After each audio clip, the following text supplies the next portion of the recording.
It is interesting, isn't it? A peculiarity of language, perhaps, but I'd say every one of us wants to live long, but nobody wants to be old.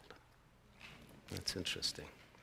So, our next speaker, Dr. George Merriam.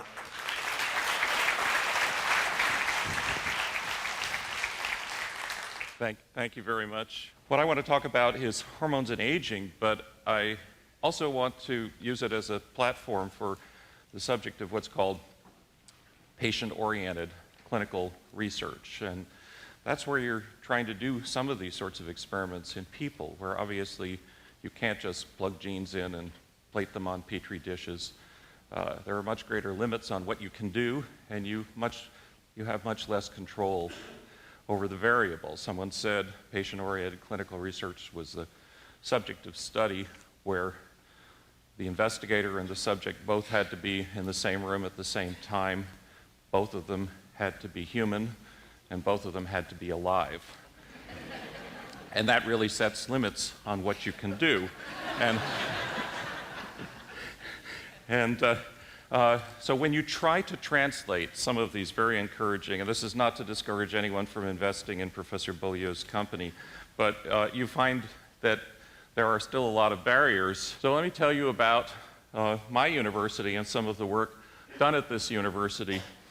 This is the University of Washington crew, photograph taken in 1936 when they won an Olympic gold medal. And these guys were obviously very athletic, and they stayed very athletic, and they stayed together and got together and continued to row, got together for reunions. And except for one who passed away, remained in good health and got together to pose for a picture at their 50th reunion. And you can notice a change, the six-pack abs going to the one-pack with a cooler. I would also want to point out that the loss of hair on the scalp is an entirely normal change. But even when you're active and fit, all of which are good things, there are changes that occur with time. And as Professor Beaulieu said, hormone changes are only one little piece of the puzzle. But no matter how well you do, if you're average, maybe you have a curve, this highly scientific graphs vigor, going down from having fun to being functional to being frail to failing. And if you come down with a disease or have an injury, this curve might be shifted to the left. And what we're looking for is something that could shift this curve to the right. And even if lifespan were not increased, if we could ultimately shift this curve so that you remain completely in the fun zone until 30 seconds before you died,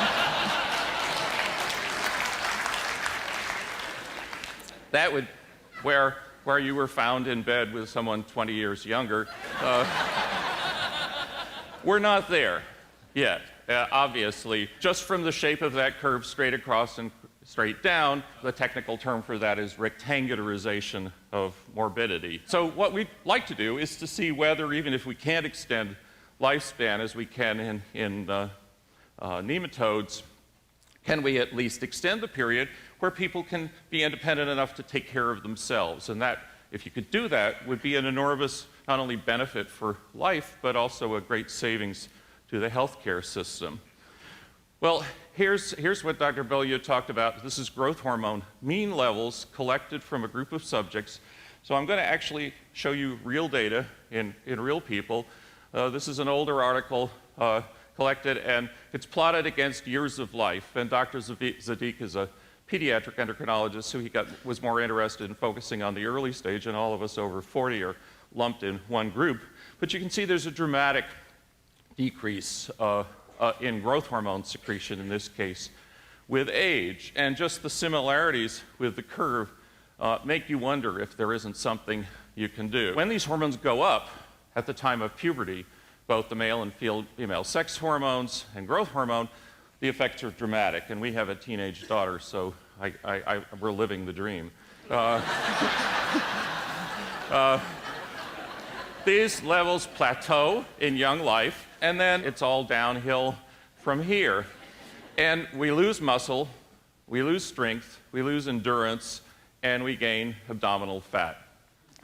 And if you look at patients who come into my endocrine clinic, these changes in body composition and function look very much like people who have problems with low hormones, either hypogonadism or growth hormone deficiency, which in most adults is acquired after they stop growing. So they're not short, but they lose function in a similar way. And when we see patients like that and we give back the missing hormones, we can reverse these body composition changes, and we can also improve physical functional performance and mood and cognitive function too. And does this work in normal aging too? That would be a fountain of youth. And here's Ponce de Leon in San Augustine, Florida, looking at the mythical pool, whether to take a drink or take a dive. And this was long, long ago, far, far away. But I was surprised. It's amazing what you can discover on the internet, that you actually can visit the Fountain of Youth. It's a theme park in San Augustine, Florida, and you can buy a ticket and get on this trolley and go in, and there's a spring there, and you can drink the waters. But Dr. Beaulieu already talked about the adrenal hormones that change with aging. There are 3 other categories of hormones, and growth hormone is the most abundant hormone from the pituitary gland, but it depends on signals from the brain. And these are called growth hormone stimulators or secretagogues. And when appropriately stimulated, and possibly also a third hormone, ghrelin, coming from the stomach, which may or may not have a role to play in normal growth hormone secretion, but if you give it, you can certainly boost growth hormone secretion. And what's neat about it is that some of the analogs of ghrelin are active orally, so they're potentially a pill to boost growth hormone. The liver and other organs make a compound called IGF-1, insulin-like growth factor 1, and we can use its levels in the blood, which are steadier, to monitor overall growth hormone effect, even if it's only an imperfect reflector. So we know that in older men and women, those growth hormone levels are as low as young people with frank growth hormone deficiency. Many of their signs and symptoms mimic those of aging, and older people with higher levels of IGF-1 seem to do better in tests, whereas a low level of IGF-1 correlates with increased risk of disease and death. But before we jump to the drugstore to buy syringes of growth hormone, which has to be taken by injection, just recognize that we're doing 2 very different things. If I have a patient in clinic with growth hormone deficiency, he's starting from a level that's very low for what's appropriate for his age, and we're just going to try to get him back up to what's normal for age. Whereas in anti-aging therapy, we're starting at a level that's normal for age, and we're going to try to get it up to some level similar, but which is way above normal.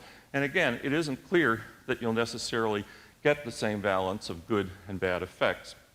The first attempt to do this was published in a paper from 1990 by the late Dr. Dan Rudman, and it was a relatively small-scale study, 6 months of intervention in approximately 20 men, no placebo group, no measures of function, body composition. You've got an increase in lean body mass, which is generally muscle mass, and a decrease in body fat, but no measures. And you'd think one paper the world would wait and see if there was confirmation. But in fact, this sparked a firestorm of off-label use of growth hormone as the miracle fountain of youth drug. It's like that inverted obelisk built on a very small base of data. And for that reason, the National Institutes of Health said, we got to get some data. We got to see whether this really works. And they put out a call for research proposals, and several of them got funded, including one in which our group at the University of Washington participated. And the subjects self-administered this investigational drug. This just shows levels of the marker IGF-1 after growth hormone, releasing hormone, or exercise. So this is real data. These are people getting placebo, and control means they didn't exercise. Even if you exercised, see, exercise may do lots of good things, but it's not raising your IGF-1, whereas taking the growth hormone, releasing hormone, gave us about a 26% rise in IGF-1, and even when they continued, once they stopped the drug, everything went back to baseline. Here, people who took the drug and exercised, that may be doing other good things for them, but it didn't boost their IGF-1, and when they kept on exercising and stopped the drug, everything also went back to baseline. This shows lean body mass, aka muscle mass, and what you can see is that exercise wasn't actually, over the 6 months in these older men and women, increasing lean body mass, but the growth hormone releasing hormone did. Not a big effect, but a significant effect. And if you were getting this in other circumstances, you'd expect it to be associated with increased strength and aerobic capacity. Intra-abdominal fat, if you didn't take drug and didn't do anything, this was bad news even after 6 months. If you exercised but didn't take drug, you got a decrease in intra-abdominal fat. If you took the drug, it was about equivalent to exercise. And if you did the two things together, look at that, there was a better than additive effect. There was synergy between the two interventions. So, fountain of youth, here we come. Physical function score. This is a complicated test that measures balance and strength and coordination. And again, if you didn't do anything, if you didn't take drug and didn't exercise, the scores actually deteriorated in a way that was completely invisible to the subjects themselves over only 6 months of follow-up. If you exercised, you could boost the score. If you exercised and took drugs, you could boost the score a little bit more. If you took drug, this initially we read as a big disappointment because there was no change. Well, no change is a disappointment, but if you didn't take the drug, you went down 10%. So is that glass half full or half empty? Tantalizing. We also did cognitive tests. 6 months of GHRH significantly boosted performance on the Wechsler performance IQ test. And in fact, all the measures of fluid intelligence improved, and all the measures of crystallized intelligence didn't change. Is it a fountain of youth for your brain? Well, I told you that some of the analogs of the stomach hormone ghrelin aren't broken down by the digestive system and can be active taken as oral pills or liquids. It was a dose-response study, and you can see that as we gave a higher dose, we could get levels of IGF-1 to go up nicely, so that's encouraging. And now this is a pill, not a shot. As long as we gave the drug, IGF-1 went up, and as soon as we stopped, it went down, so reversible. And here are the effects on physical function. After 6 months, tandem walk, which is what they ask you to do when you are taking a drunken driving test, improved, and after 12 months, stair climbing improved. And there was a strong trend in some of the other measures, but others didn't change. And here are the data showing that the highest dose had the biggest improvement in power stair climb. Well, is this glass half full or half empty? We thought it was half full and deserved more work. Pfizer thought it was half empty and dropped their development program after spending $71 million on it. I will tell you, if we can find something like this, we're going to have lots of company, and some of it will be familiar.